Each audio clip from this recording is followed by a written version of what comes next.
Merhaba arkadaşlar, kanalıma hoş geldiniz. Ben Ayhan Erdanışman. Bugün size Philips Marathon'un FC9925 modelini tanıtacağım size. Power Cylon 8 teknolojisiyle A+A enerji tasarrufuna sahip. Arkadaşlar bunlar sulu değil, torbalı değil. Bunlar normal kolay bir şekilde dökülebilir.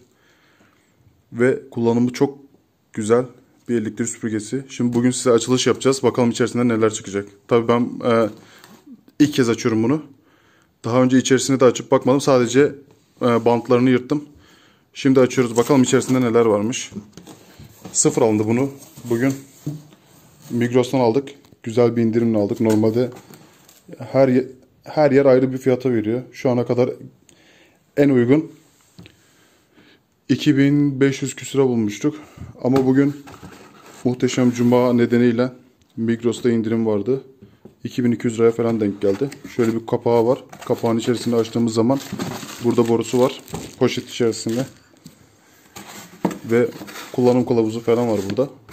Böyle bir kapak yapmışlar burada. Bir dakika kızım. Bunu çıkarıp koyalım böyle buraya. Hemen altında borusu var. Gördüğünüz gibi. Ben şimdi çıkarıp parçaları koyuyorum. Bu arkadaşlar en çok kullanılan başlıklardan bir tanesi. Gördüğünüz gibi her şey poşetin içerisinde. Evet. Makine bu. Gördüğünüz gibi makinemiz bu. Bayağı kaliteli bir makineye benziyor. Kullanıcı yorumlarını okudum. Herkes çok memnun bu makinelerden. O yüzden aldık. Uzun zamanlar araştırıyorduk ne alalım diye. Şimdi burada başka bir köşede gördüğünüz gibi başka bir başlıklar var. Arkadaşlar bu başlıklar açıkçası sırt başlık. Asıl başlık şu. Bunları da öyle yanında bulundurmuşlar. Yani fazla bir başlığı da yok perdeler için falan filan diye. Koymuşlar birkaç tane başlık. Zaten elinize aldığınız zaman da normal plastik. Ama açıkçası şu plastik aksam dediğimiz var ya. Asıl fiyatı yükselten bunlar yani. Normalde almasanız da daha değişik fiyatları bulabiliyorsunuz bence. 99.25, 99.27, 99.32 diye modeller yükseliyor. Ben sapı böyle olanlardan aldım arkadaşlar. Neden diye soracaksınız. Çünkü diğerleri kırılıyor. Aslında kırılmayan bir modeli var. 99.38 diye bir model. Ama ona gücümüz yetmedi. Gerçekten pahalı bir cihaz. Normalde bence bütün elektrik süpürgeleri aynı. Aynı derken şöyle.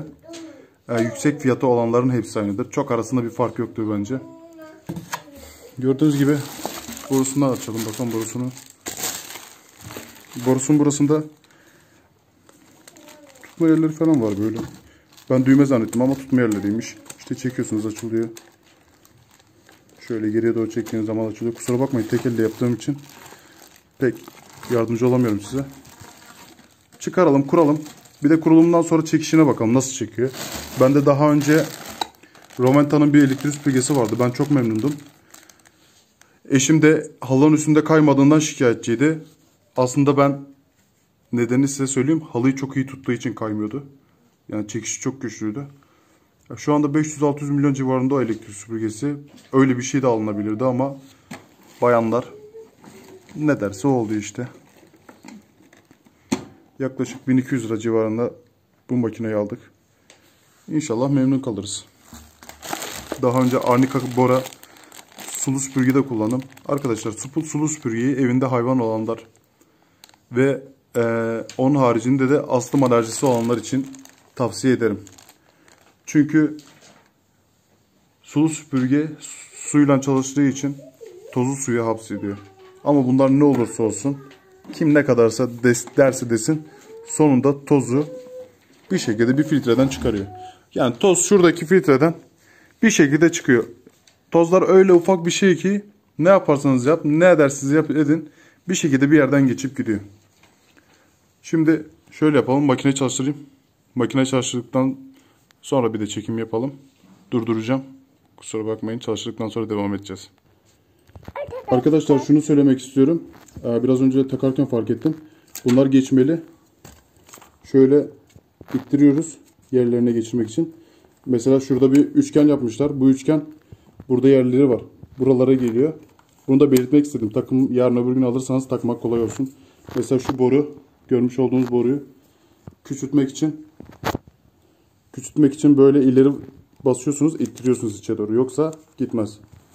Yani böyle bir değişiklik yapmışlar. Birazdan çalıştıracağız bakalım. Evet arkadaşlar. Bu makinenin fişi 8 metre. Ben fişi koridorun ortasına taktım. Şurada bir hazne ayarı var. Bu halının üstünde kaymadığı takdirde geri çekebilirsiniz. Hava buradan çıkacağı için kayması daha basit olacaktır. Burada çalışma ayarı var. Gördüğünüz gibi. Burada fiş topluyor. Burada çalıştırıyorsunuz. Burada hız ayarını yapıyorsunuz. İşte koltuklar için. Bunlar kilim için. Burası da halı için. En yüksek performanslı. Biz küçükte çalıştıralım bakalım. Sesine ve emişine bakacağız. Arkadaşlar emişi şu anda düşük ayarda olmasına rağmen güzel çekiyor. Güzel çekiyor. Zaten biraz önce içerisinde bir tane yerde kablo vardı. Gördüğünüz gibi onu çekti. Kablo parçası çocuk düşürmüş. Şimdi gitgide yükseltiyoruz. Şu anda en yükseğini aldım. Ve şeyde kapalı. Kızım bırakır mısın babacığımız? Bakalım nasıl çekiyor. Şu yerde ufak tozlar var.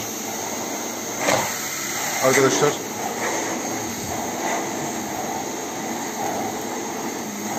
Şimdi şöyle söyleyeyim. Roventa'nın sesi, bakın Roventa'nın sesi bundan daha yüksekti. Açıkçası bu ses konusu beni biraz yanıltıyor. Şimdi makinenin üstünde zor kayıyor. Halının üstünde zor kayıyor.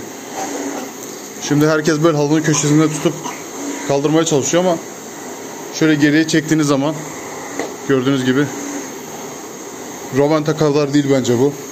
Gördüğünüz gibi ayar da sonda. Ayar da sona almışım ama